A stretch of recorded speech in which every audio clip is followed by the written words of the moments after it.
Hey, what are you living for? Huh? I mean, you're always at home. What are you even doing? What are you talking about?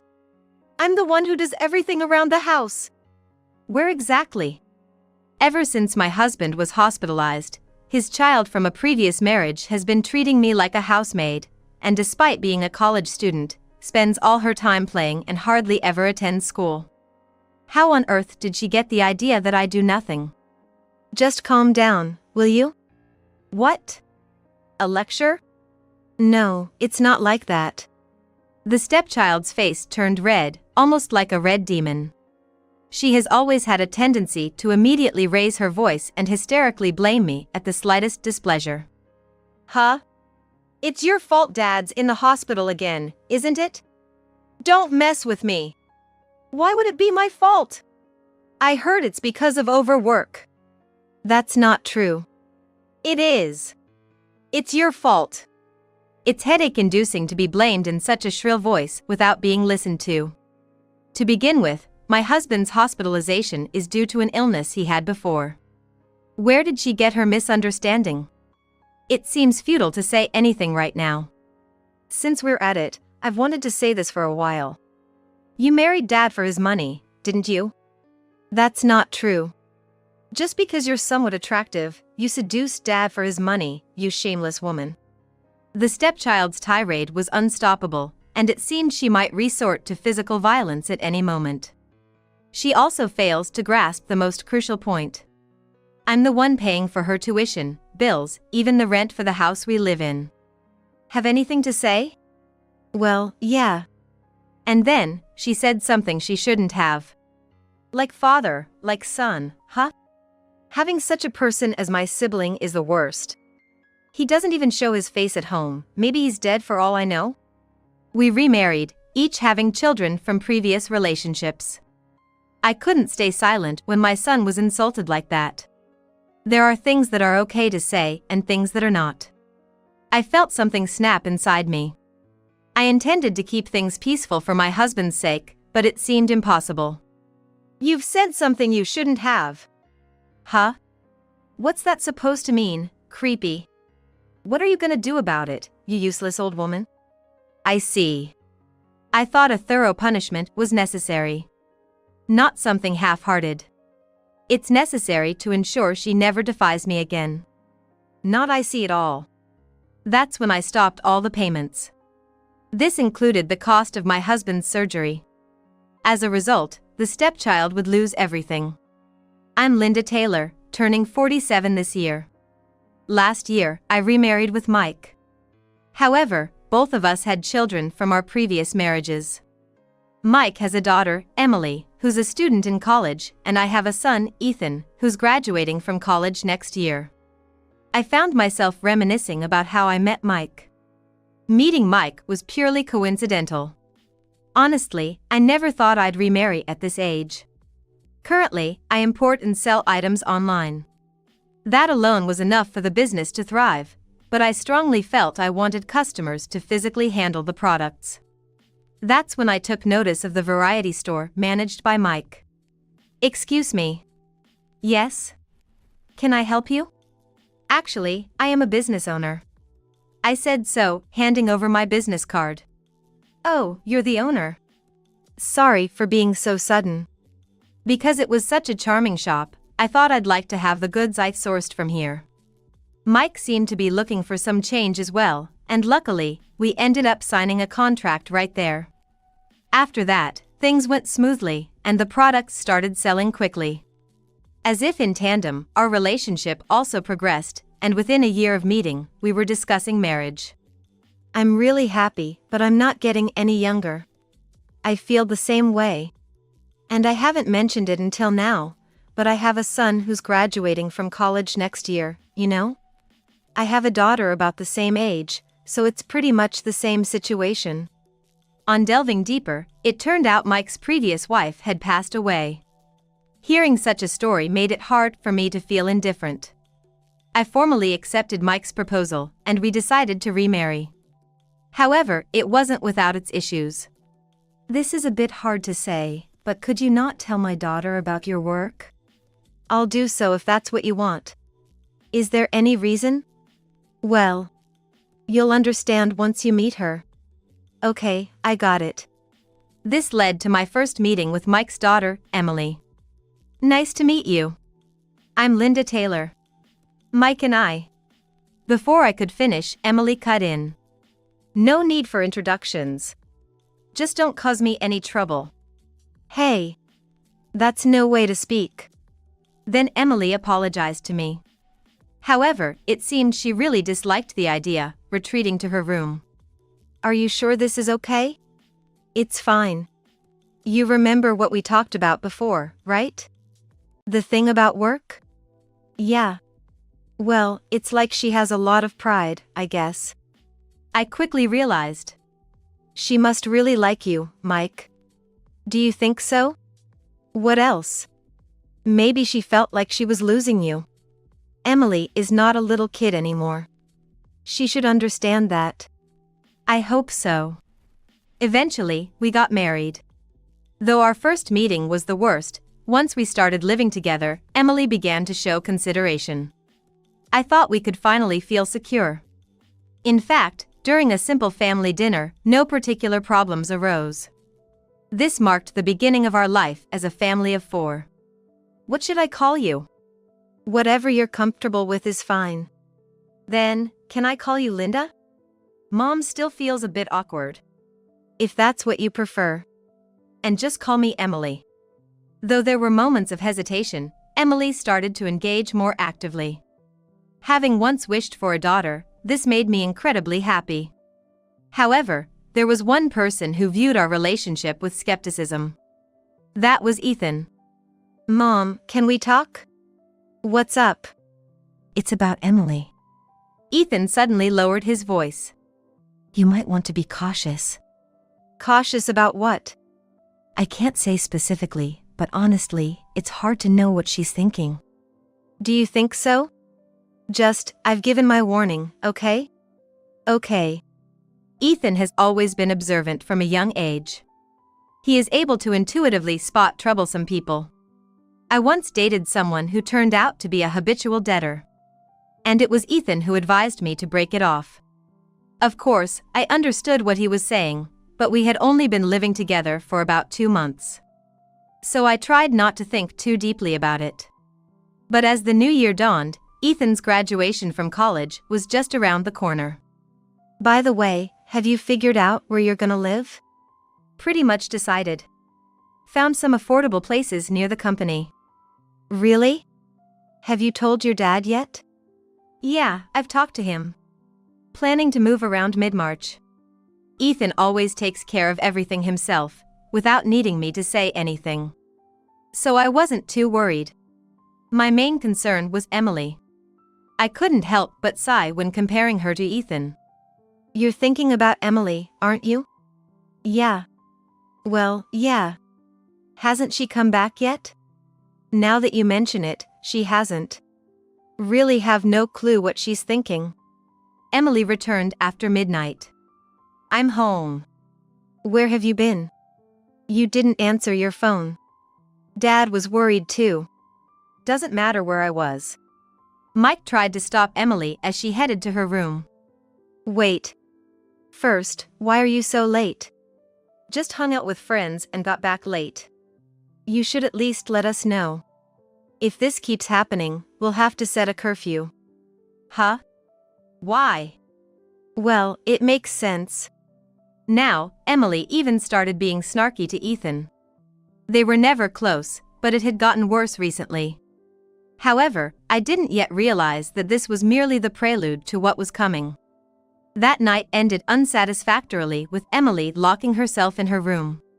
Soon after, the day came for Ethan to move out for his independent life. Mom, you okay? Just feeling a bit lonely, I guess. I'm not a kid anymore. I know, but still. I was widowed by my previous husband. He died in a tragic accident. It was when Ethan was still in elementary school. Since then, I've raised him on my own. Thanks to that, I am now running my own business. Are you leaving already? Yeah. It was a short time, but I had fun.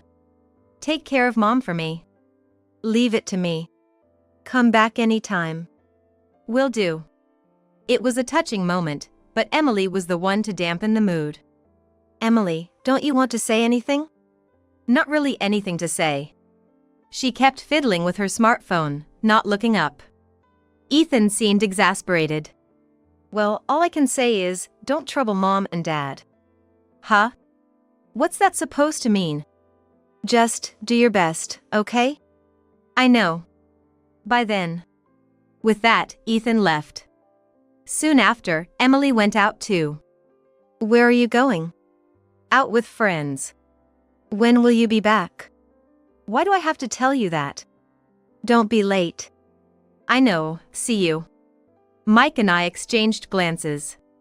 Life from there on was neither particularly good nor bad. Emily was with the job hunting season approaching, but she showed no signs of starting. Concerned, I talked to Mike about it. Indeed, she's been out playing around a lot lately. I think we need to have a serious talk. Yeah. That night, we set up a meeting to discuss the situation. That's when a shocking truth came to light. Emily had failed to earn enough credits and was facing a definite year of delay. It seemed she had given up and resorted to hanging out as a way to cope. Why didn't you tell us something so important? Even if we concede that failing a year can happen, hiding it is the problem. Tuition isn't free, you know. Mike's lecture continued. Emily, not expecting to be reprimanded to this extent, was completely disheartened. Won't you say something? Pressured too much, tears welled up in Emily's eyes. Let's just assume she's already reflecting on it. I tried to offer some support, thinking of Emily, but then. Linda, stay out of this. What? Hey! She was considering your situation when she said that. That's not fair. Emily looked down and fell silent. For now, we're setting a curfew. What? It seems like you're not reflecting, so this is a decided matter. There was nothing Emily could do about it. Despite her rebellious attitude, she couldn't go against Mike's decision. From then on, she became utterly uncontrollable. She ignored everything I said. She would act nice when Mike was around, but when it was just the two of us, she completely ignored me. Concurrently, something unusual was happening to Mike as well. In fact, the signs had been there for a while. One day, when Mike returned from work, his face was pale, and he clearly looked ill. Soon after, he became immobile, and I had to call an ambulance. Hello, Emily? Your dad's collapsed, so you need to come to the hospital right away. What? What do you mean? I'll explain later. Though he received treatment, Mike's condition seemed quite serious.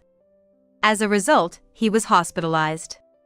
Why did this happen to Dad? He might need major surgery. Then you should take his place. What's gotten into you all of a sudden? Emily raised her voice and lashed out at me. The sudden change in her demeanor left me flustered. Afterwards, she stormed out of the hospital. I couldn't organize my thoughts about what had just happened. I really wanted to talk more about Mike. But that was now impossible. I couldn't understand why I was being criticized to this extent. The reason Mike was hospitalized was because he had cancer in his liver. The situation didn't seem good, but it appeared manageable with surgery. I can't believe this. After returning home, I shared with her the reality of what was happening to Mike. Even if you can't believe it, this is the truth. I'm not saying this without any basis. No matter the reason, this is all your fault, isn't it? No matter how carefully I explained, it fell on deaf ears. I was truly at my wits' end. Now, we would have to live together, just the two of us. Moreover, with Mike unable to work due to his hospitalization, I had to cover both the hospital bills and our daily living expenses. I decided to consult Ethan about it first. I got the gist of it. But what should we do? We've never lived with just the two of us before. Right. For now, I'll also talk to Dad, okay? That's probably best. I'll tell Dad to try not to burden you too much. Okay. Thanks for handling that. Life with Emily was proving to be full of challenges. I couldn't have managed alone. Ethan being there truly helped. But, is everything really going to be okay? As had always been the case, Emily did not help with any household chores. Despite my resolve to work twice as hard now that Mike was hospitalized, she ignored this and continued to make demands. I felt like I was practically a maid. She complained without lifting a finger to help. I'm not hungry today, so I don't need dinner. You could have told me earlier. I tried to keep my irritation in check. But Emily seemed to provoke me knowingly. Besides, it looks unappetizing. Has it always been like this? That was not the case. She has always been picky with her food, a finicky eater from the start. It had only worsened since it became just the two of us. She would get angry if the ingredients were not bought from the specific supermarket she liked. I bought everything you asked for. I don't want to deal with this hassle either. But Dad. What? I thought she said something in a voice so soft I could barely hear. What did you say? It's nothing. Normally, she would have continued to complain, but she seemed perplexed for some reason. Then, I received a call from Ethan. Are you okay right now? I guess so. We might have been mistaken about something.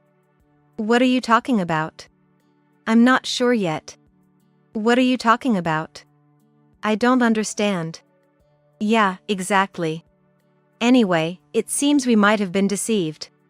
Really? Just make sure not to tell anyone about this conversation. Let's keep it between us for now. All right. Deceived, but by whom? I wondered if Ethan was talking about Emily, but that didn't seem right. It felt more like she just didn't like me for some reason. I couldn't grasp what Ethan meant, but I had to focus on the immediate issues at hand. Emily's situation was overwhelming. 2 days after Ethan's call, I received a message from the hospital asking me to come in the morning. So I headed straight to Mike's room. What could it be about? Probably about the surgery, I think.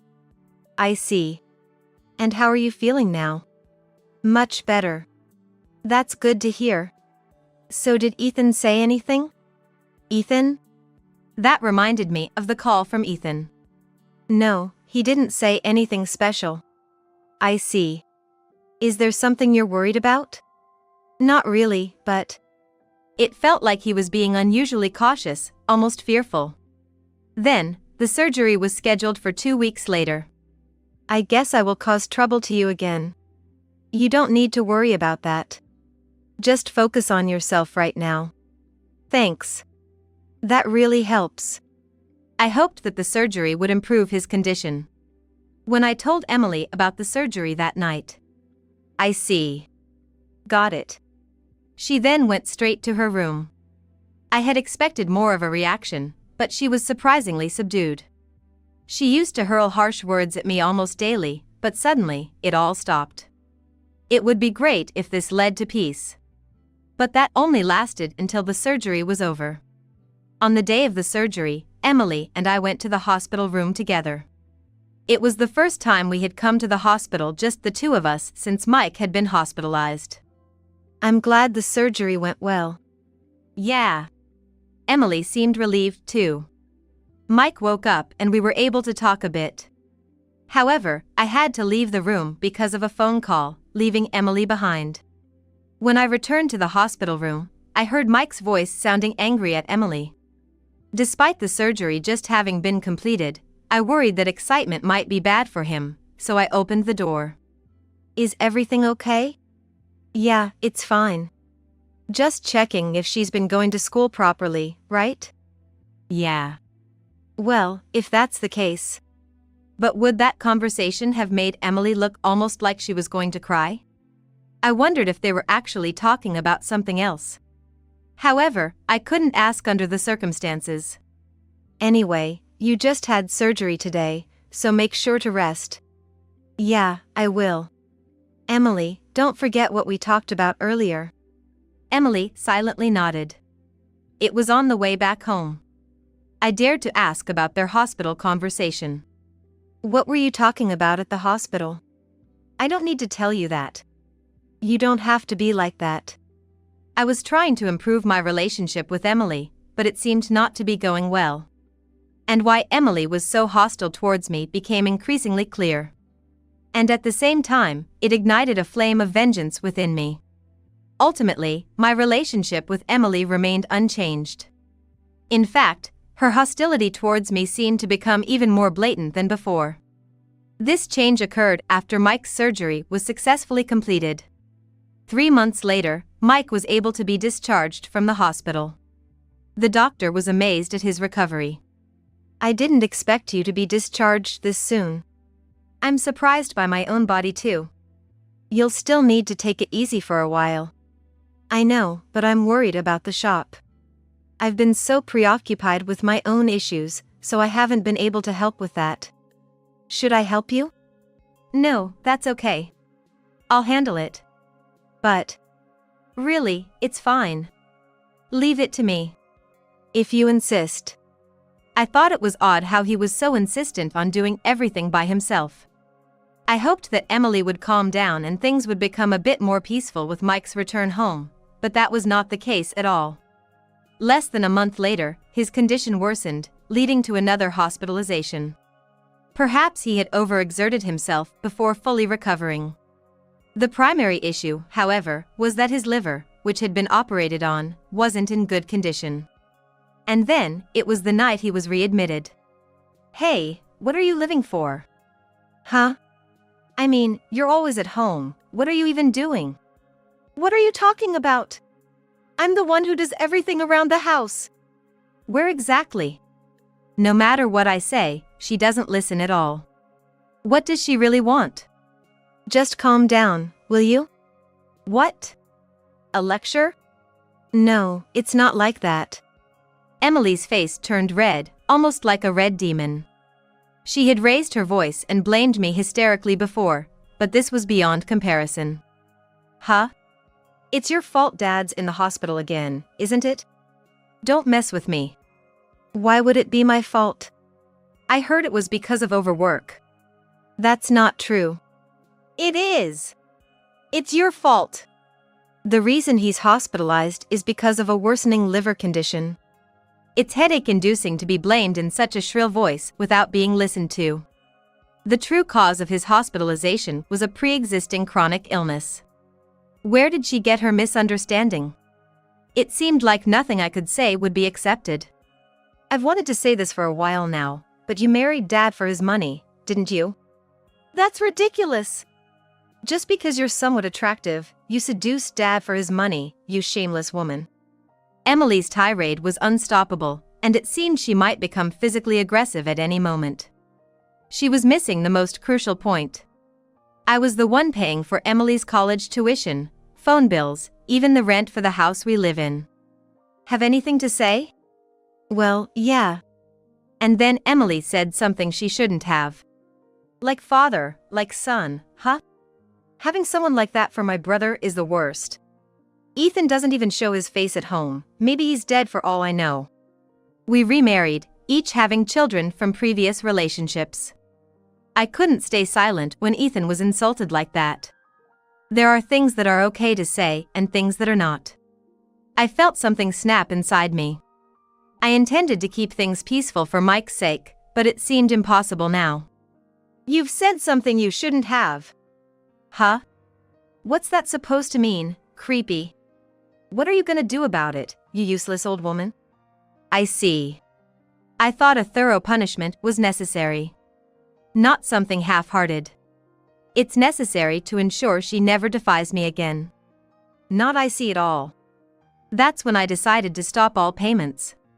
This included the cost of my husband's second surgery. As a result, the stepchild would lose everything. Or maybe you should just leave. I'd be happier that way. Maybe I will. But then, you'd have to manage your living expenses yourself. Wait a minute. It's too late for that. You asked for this. I took only my smartphone and wallet and left the house. First thing, I decided to call Ethan. Mom? Good timing. Huh? Can we meet in person? It will be faster to talk that way. That's fine. Actually, I've just left the house. I've reached my limit with Emily. I see. But that might be a wise decision. How about the cafe near the station? Okay. I'll be there soon. Ethan and I agreed to meet. This cafe was a place full of memories where we used to come before the remarriage. Arriving first, I ordered the usual coffee and spent some time trying to forget everything that had happened. Sorry, I'm late. It's okay. I had a chance to relax for a bit. So, what's the talk about? Well, listen carefully. First, take a look at this. Ethan showed me his smartphone. It displayed Mike's shop. And the shop was closed due to his hospitalization.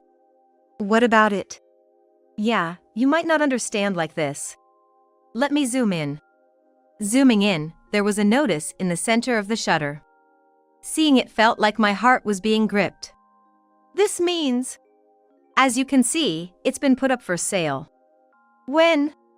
About 3 weeks ago, I guess.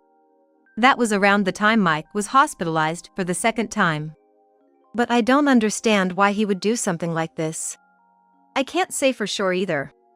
But there's more, and this might be even more important. What is it? Now, listen to this. A recording? Ethan played the recording. There was static, and although the voice was intermittent, it was definitely audible. Listen carefully. You need to be disliked even more, or it's pointless. Got it? That's Dad's voice, isn't it? Yes. I was concerned, so when I went to the hospital, I heard it and recorded it. The you he's referring to is Emily, right? What's going on? I'm not sure, but you left the house, right? Maybe it's time to take some kind of action? So, you're saying to just watch how things unfold? That would be best. I thought about it.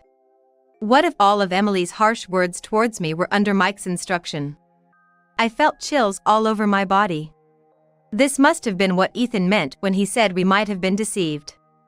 But I was dying to know how he found out about it. Can I ask something? Of course. You mentioned before that we might be deceived, but how did you know? When I went for a get-well visit, I overheard a conversation between Dad and Emily. It sounded suspicious to me. I can't believe something like that happened. It was after you mentioned having trouble with Emily. Looking back, I think that's when you must have been giving her some sort of instructions. After that, I decided to stay in a nearby hotel to wait and see what actions Mike and Emily would take. Within a week, there was movement. Hello? What's going on? I heard you left the house because of Emily. Her verbal abuse was too much, and I just couldn't tolerate it anymore. So, I stopped paying for things like rent and tuition. Isn't that a bit excessive? Is it? Seems normal to me. Oh, and I decided to leave your surgery fees for Emily to handle. What? I couldn't bring myself to talk about the store or what Ethan had told me at that moment. Can't we just talk a bit more calmly about this? I guess, but Emily has to come too.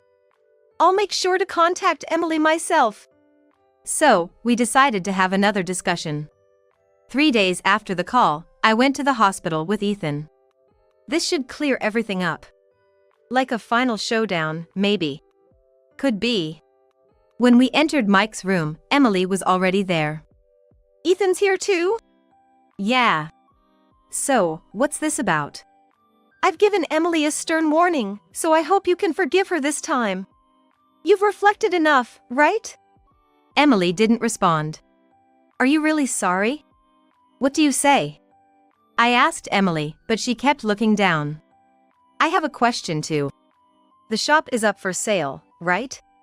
You knew. Why? Well, that's because, according to Mike, the decision to sell was due to a decrease in sales. However, the shop had been fairly profitable before his hospitalization. That doesn't make sense. Sales were not bad. What's the real reason? Mike fell silent. That's when I played the recording Ethan had made. Let me help you to say it. Huh? Mike's voice filled the room. There's no point in hiding it anymore. Maybe it's better to tell everything, isn't it? Mike seemed ready to give up. The truth is, marrying Linda was all about the money. I never expected someone to take an interest in a shop that could go under at any time. I wasn't aware of that. Of course, I never told anyone. Even if that was the case, the sales were good, right? There's a trick to that. What Mike then revealed was shocking. Mike had been buying products himself to inflate sales figures. Why would you do that? To gain your trust. You didn't have to do that.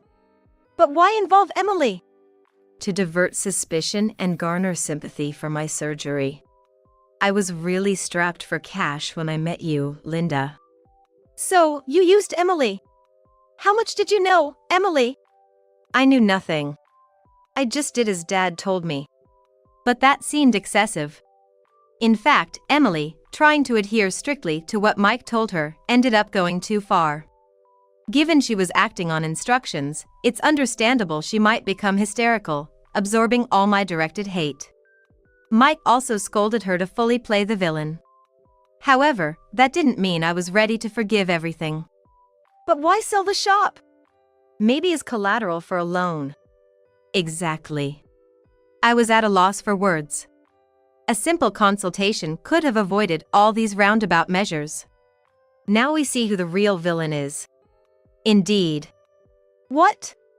He was a man who hid his true nature even from his own daughter, driven by twisted motives to act recklessly.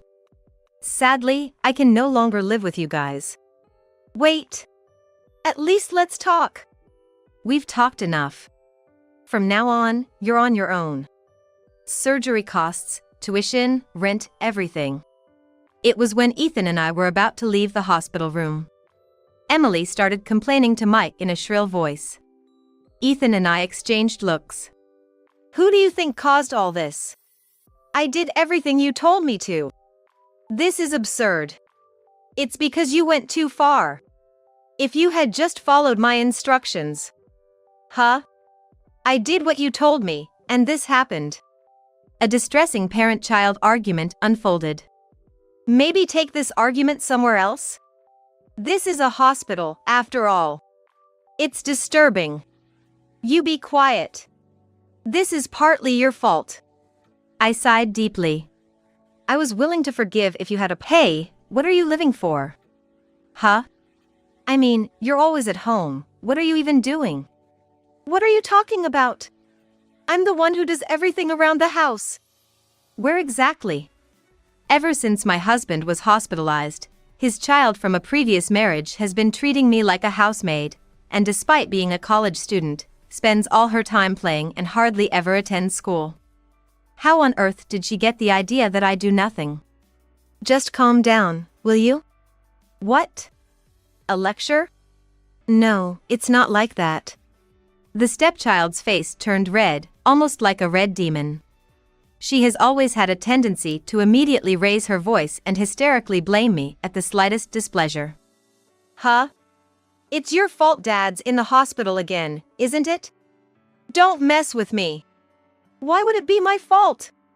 I heard it's because of overwork. That's not true. It is. It's your fault. It's headache-inducing to be blamed in such a shrill voice without being listened to. To begin with, my husband's hospitalization is due to an illness he had before. Where did she get her misunderstanding? It seems futile to say anything right now. Since we're at it, I've wanted to say this for a while. You married Dad for his money, didn't you? That's not true. Just because you're somewhat attractive, you seduced Dad for his money, you shameless woman. The stepchild's tirade was unstoppable, and it seemed she might resort to physical violence at any moment. She also fails to grasp the most crucial point. I'm the one paying for her tuition, bills, even the rent for the house we live in. Have anything to say? Well, yeah,